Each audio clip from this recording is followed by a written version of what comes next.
My parents told me there wouldn't be enough space for me at the annual family retreat, a tradition I've never once missed. I nodded, said nothing, then I watched them post photos online of the bonfire, the big group dinner, and the hike to the lake. Smiling faces, all 6 of my siblings, their spouses, their kids, aunts, uncles, cousins I hadn't seen in years, friends of cousins, 118 people, but no room for me, so I made sure that the next thing they planned, they wouldn't forget who they left out. 9 hours after the fact, my mother was screaming, but let me take you back to the moment the match was struck. It started at a dinner party, my friend. Emma turned to me mid-bite and asked casually, "So, how was the retreat?" I blinked. "What retreat?" He looked puzzled, then pulled out her phone. "Your sister posted about it, looked incredible, matching shirts, and everything there." It was a sprawling aerial photo clearly taken by a drone of a pristine lakeside resort bursting with families, 118 people. I counted every single sibling, their spouses, their kids, cousins I hadn't seen in years, in-laws I barely remembered, everyone except me. A massive banner stretched across the group, 2025 Annual Family Retreat. My parents stood front and center, beaming like they were royalty, laminated name tags, color-coded shirts, theme nights. This was not a casual gathering. I smiled. "Yeah, I wasn't there technically." Emma looked confused. "Oh, got it." I let her move on, laughed at something I didn't hear, nodded along to the conversation, but my mind was sprinting through old memories like it was trying to make sense of a puzzle that had always been missing a piece. That night in the bathroom of Emma's apartment, I sat on the edge of the tub and scrolled. Instagram was full of moments. I hadn't been invited to campfires, lakeside yoga. My dad is doing the worm at some themed dance night. Even my mother, who always claimed she hated being online, was tagged in half a dozen reels. Then I remembered that phone call weeks ago. I had asked, "Hey, are we doing anything this year for the retreat?"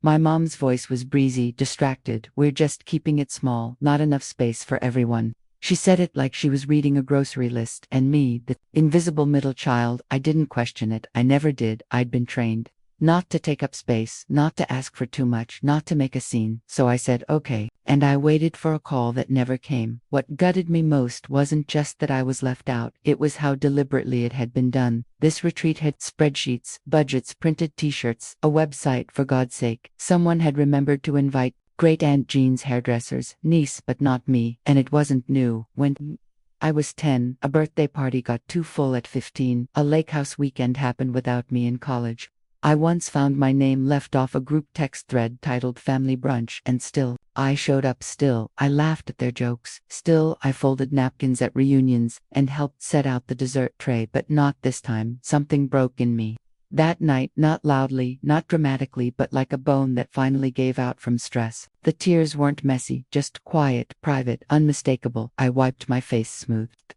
my mascara, smiled at the mirror, not out of joy but survival. I walked back out into the party like nothing had happened, but inside I had changed. Something had clicked. The next morning I didn't text my mom. I didn't send a passive-aggressive comment in the family group chat. I was still somehow in. I did something else, something bold, something unforgettable, because if they wanted to pretend I didn't exist, then I was going to make it very clear I was someone I always had been, and by the time the next retreat rolled around, they would feel the whole. I left. I used to think loneliness meant being by yourself. Turns out the loneliest feeling in the world is being surrounded by people who are supposed to love you and realizing you don't belong among them. Not really, not deeply. I'm number 4 of 7 kids. Not the oldest, not the baby, not even the classic middle child. No, I'm what I call the median, the invisible fulcrum. "Oh, we forgot you were here, sibling." And yes, they left me at a grocery store once, came back 10 minutes later, but still doesn't scream cherished, does it? Our family big noisy theatrical picture, a low-budget Von Trapp reboot. If the Von Trapps ran on caffeine and emotional favoritism, everyone's a musician. My siblings grew up clutching microphones and ukuleles. 2 of them make a living off it now. Our family dinners were less about passing the potatoes and more harmony over desert talent. Shows weren't optional. Family sing-alongs were filmed and posted. Mom used hashtags, and me, I'm tone deaf, didn't realize it for a while. I used to hum along to the radio like anyone else until the day I tried to join the birthday song for Grandma and Emma. My older sister cringed like I'd set the cake on fire. "Lily, stop, you're flattening everything." I didn't know what flattening meant, but I understood the laughter. That's what it started, Lily. The noise. Polar Lily, the human kazoo.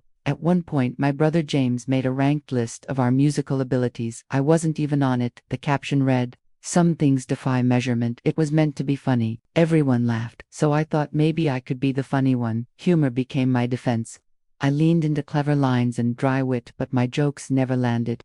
Right, not with a family that thought pie-in-the-face jokes were a comedic gold they made up. A term, Lilia joke, it meant a joke no one laughs at, as in, that was such a Lilia joke. I once overheard them using it when I wasn't even home. I remember asking my mom once, gently, do you think I'm funny? She gave me this almost sympathetic smile. You're clever, sweetheart, but you're not exactly entertaining. After that, I stopped trying to be the funny one. I stopped trying altogether. At school, I still tested the waters, made subtle observations, and tried to be witty, but I always pulled back before the punchline, afraid of the silence that might follow. So I became helpful, quiet, pleasant, a background character in my own life. Someone who didn't rock the boat, someone who nodded along and handed along at family dinners while the rest of them took center stage. And still, I hoped that one day I'd feel like I fit. That's what made the retreat sting so deeply. It wasn't just the logistics, it wasn't just that they invited 118 people and left me out. It was the realization that this wasn't an oversight. It was a pattern. This wasn't the first time they'd forgotten me. This was just the loudest silence yet. And something about that, about seeing it laid out in drone photos and coordinated outfits, unlocked something in me.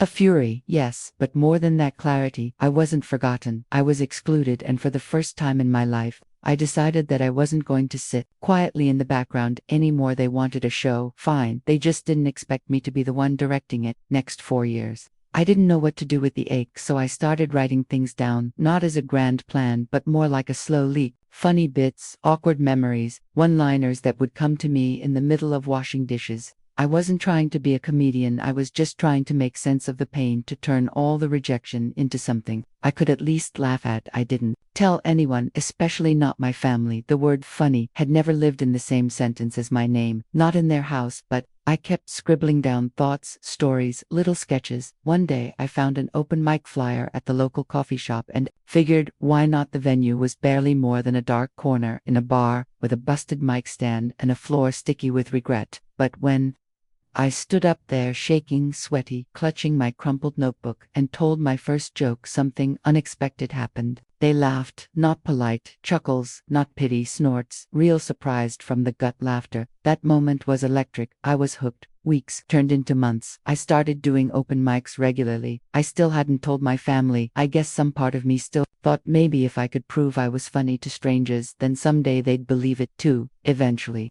I let it slip over dinner. My dad was retelling the story of Ethan's game-winning pitch for the 5th time. Everyone was playing their parts, laughing on cue, nodding, affirming the family mythology. I said, so I've been doing some comedy. Silence. Sophie looked up from her phone, like on stage.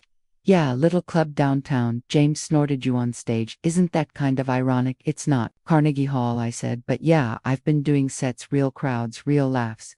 My mom smiled kindly. Well, it's sweet that you've found a hobby. They didn't get it, not even close, but I still invited them to a Friday night show. Good crowd. I'd rehearsed the set to death, reserved them front row seats. They didn't come, not one of them. I stood on that stage, spotlight in my eyes, with a 3rd row seat I saved for my mom, empty as ever, and I killed it. Jokes landed, strangers clapped, and someone even asked where to find my clips online. But walking off that stage, all I could think about was how loud that one empty seat had been. After that, I stopped inviting them. Wasn't out of spite, it was self-preservation. I couldn't keep offering myself up like an appetizer for people who didn't even know they were hungry. Then came the retreat, the one I wasn't invited to. 118 people, laminated name tags, matching t-shirts, drone footage, and not a single space for me that night. I sat on my couch, frozen, leftovers on my lap, and opened my laptop. I didn't write jokes, I wrote the truth. The next evening, I had a spot at the club. I left my usual notes behind. I stood on stage and said,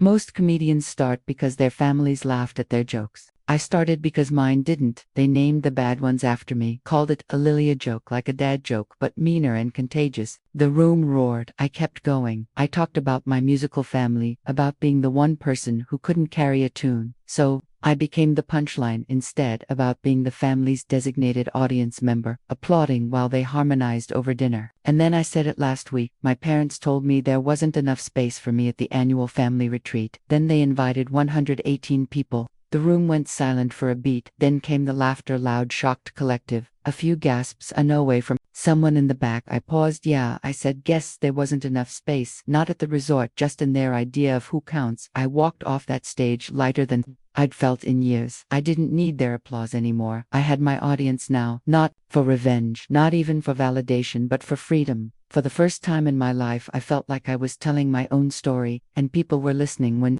I stepped off that stage to a standing ovation, it didn't feel like victory. It felt like pulling a splinter that had lived under my skin for decades, painful, but cleansing, the kind of hurt that sets you free. I didn't smile, I didn't cry, I just breathed deeply, like I had lungs for the first time in years. Then the phone started ringing. 7:03. M-sharp. Susan. I ignored it. Then it rang again and again. By the fifth call, I gave in, not out of care but curiosity, and sure enough, not a hello, not even a pause. Just pure, unfiltered rage. How dare you, she spat. Someone saw your little show. They told us everything. You humiliated us. No concern for my well-being, no pause to ask why I said what I said, just shame, just fury. It was a 10-minute set. I said, I didn't name names. You didn't have to. She snapped. Everyone knows who we are. Your siblings have reputations to protect reputations, right? I was barely allowed to have a presence in that family, but God forbid their reputations catch a cold breeze of truth. You're dragging us through the mud just because you didn't get your way, she accused. You mean because I wasn't invited? I said, calm but cold. Or are we still pretending that didn't happen then? Emma says, people are calling her fake online. James is furious. He says, you made him look like a villain, so people believed me. I asked. Silence. Again she hung up. I didn't cry, I didn't get angry, I felt cold. Like someone had confirmed, once again, that their image mattered more than my existence. By noon, the group texts were vibrating. My phone off the table. Emma wrote a novel-length guilt trip wrapped in defensiveness, claiming she'd always supported me. This, from the same sister who once said, my sense of humor was too awkward to survive outside a diary. James sent a voice note that sounded like a LinkedIn press release. I think it's toxic that you're making family drama into your brand, he said. You've always struggled with boundaries. Boundaries from the people who decided I didn't need to be included. Because 118 other guests filled the space. A cousin chimed in with a chipper. It must have just been a mix-up, like someone had accidentally handled laminated name tags for everyone but me. One aunt said she was praying for me. Another said I'd broken my mother's heart, and for a moment, just a moment, I wanted to explain, to say I wasn't trying to hurt anyone, to remind them that I was telling my truth, that I never said a name, never dragged anyone who hadn't already left me out. But I realized they didn't want understanding. They wanted silence. They wanted me to be the quiet, invisible girl again. The one who took the joke, swallowed the slight, and kept smiling. I was so tired of being her that night. I sat on my couch still, in the hoodie from the club, mug of cold tea in my hands, and filmed a video. Not a bit, not a joke, just me. Hey, I said to the camera, so some people are upset about my latest set. I took a breath. I didn't name names. I didn't need to. I just told the truth. Another pause. If your family tells you you're not funny for 20 years, then one night 200 strangers laugh so hard they cry. Yeah, you're allowed to talk about it. I used to think I wasn't funny, I continued. Turns out I just wasn't their kind of funny, and maybe that's okay. I looked directly into the camera also. If you throw a 118-person family retreat and say there's no space for your daughter, maybe don't act shocked when she finds her stage. I posted it, closed my laptop, and for the first time in years I didn't brace myself for the fallout. But it came. The video blew up, not gently, not quietly. It detonated by midnight. 10,000 views by morning, 300,000 by the end of the day. Trending. Elise says it. Comment after comment poured in, messages from strangers, some crying, some laughing, some thanking me for saying what they couldn't. And then came the knock at the door. My parents. Two of my siblings standing on my porch like they just discovered the house wasn't a rumor. You need to take it down. My dad said no greeting, just orders. Susan looked like she'd bitten through a lemon. James had his arms crossed like he was auditioning for a PSA. You humiliated us, she hissed. You made us a joke. I didn't make you a joke, I said. Cool as ice. You did. I just turned it into a punchline. James stepped forward. You can't just post stuff like that without consequences. Oh, so now you're interested in my content? I asked. Funny, I remember inviting you all to shows. Nobody came. Now you're my audience. Dad glanced nervously toward the neighbor's yard. We came to reason with you, he said. Can we come in? No. I said flatly. And just so you know, if you start yelling, I will film it and I will post it. They froze like I'd held up a weapon. You're threatening your own family, Susan gasped. I'm protecting myself, I said, from the same people who left me out and then got mad when I said it out loud. James muttered something under his breath. I lifted my phone camera open. They flinched by now, I said, and shut the door. I watched through the window as they lingered speechless. Susan's mouth moved like she wanted to scream. Dad looked like he was realizing something too late. James looked like he wanted to sue someone. Maybe he would. But I wasn't afraid anymore because the door stayed closed. And this time, I was the one deciding who got let in. 3 days after I posted that video, an email landed in my inbox.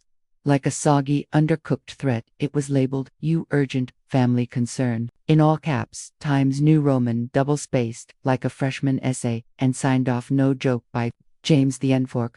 My brother James had watched enough legal dramas to draft a cease and desist letter demanding I take down the video immediately, or face the wrath of his international trade law degree. Never mind that he works in corporate compliance for a shipping company, and the closest thing he's ever litigated was probably an ergonomic chair dispute. Still, I read it twice, just to be sure it wasn't a parody. Then, I did what I do best. I laughed, and then I made another video. I didn't say his name, didn't show the letter. I simply read from a fictional cease and desist filled with hilarious typos and boxed it with overly dramatic music. In light of your actions, we must insist you cease forthwith, and also desist from further slanderous posting. Respectfully yours, James the Enforcer. Escort. I deadpanned straight to the camera, pointing out that I wasn't invited to a 118-person family retreat is now a federal crime somewhere. The First Amendment just passed. Out. The video went live Thursday night. By Friday morning, I had 900,000 views and 3 interview requests. By Saturday, I hit 1 million, and I blocked every single family member, not out of revenge, out of necessity. I had held on to this ridiculous hope, this foolish whisper of a thought, that maybe one of them would say, "Hey, we messed up, I see you now." But no, every message that came through was about damage control, reputation, optics, how they looked. No one asked how I felt, not one "I'm sorry." So I gave them the silence they never earned but deserved. I left the group chats locked, my Facebook, archived my Instagram, even deleted the Spotify playlists we used to share before I blocked Susan. She sent me one last message: "You've made a laughingstock of your own family. I hope you're proud." And the thing is, I wasn't proud, but I wasn't ashamed. Either. I was free. The fallout, it wasn't pretty. Some of my siblings who work in music started losing gigs. The labels got nervous. Too much family drama. Which was hilarious because suddenly every podcast named Let's Talk About It or The Healing Hour wanted them on. Tell us about growing up with Lily James, did one. He never said my name, but when someone says some people just thrive on playing the victim with that smug tone, you know exactly who they mean. Meanwhile, YouTube did what YouTube does. People dug. A creator found Susan's old Facebook post, another found the retreat location from a tagged photo. Within days, the dots were connected. Soon, creators were knocking on their front door asking for comment. 2 weeks later, my parents sold the house, downsizing. They said sure, and I'm a Rhodes Scholar. They moved away quietly. Emma deleted her Instagram. Sophie posted something vague about taking a break from the spotlight.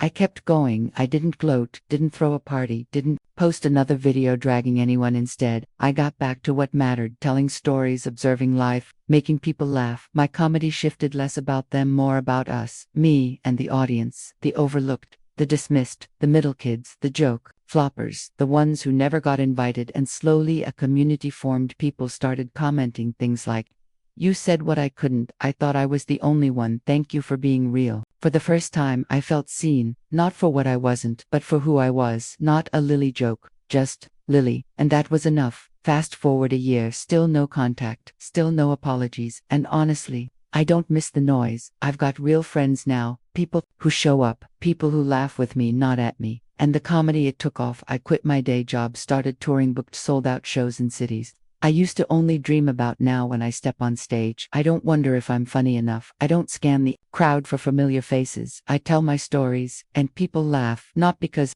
I'm loud or flashy, but because it's true. Sometimes people come up after the show and say, "I thought it was just me." Then I smile because I know that feeling too well. It never is just you. Sometimes I still ask myself, did I go too far? Was I cruel? But then I remember, truth isn't cruelty, silence is, and I Spent 27 years being the quiet one, the background character, the punchline. Now I write the jokes, now I hold the mic, now I take up space, and I'm not giving it back. If this story resonated with you, if you've ever felt overlooked, unheard, or like the punchline in someone else's script, then you're not alone. And you're not invisible. We're building something real here, one story at a time. So if you want more raw, honest, and emotional stories like this, don't forget to hit that subscribe button and turn on the bell so you never miss a new video. And I'd love to hear from you. Drop a comment below. Have you ever had to reclaim your voice? What moment made you realize you deserved better finally? If this video made you feel something, give it a like and share it with someone who needs to hear it, because sometimes the most powerful thing we can do is tell the truth out loud. Thank you for being here. You matter more than you know.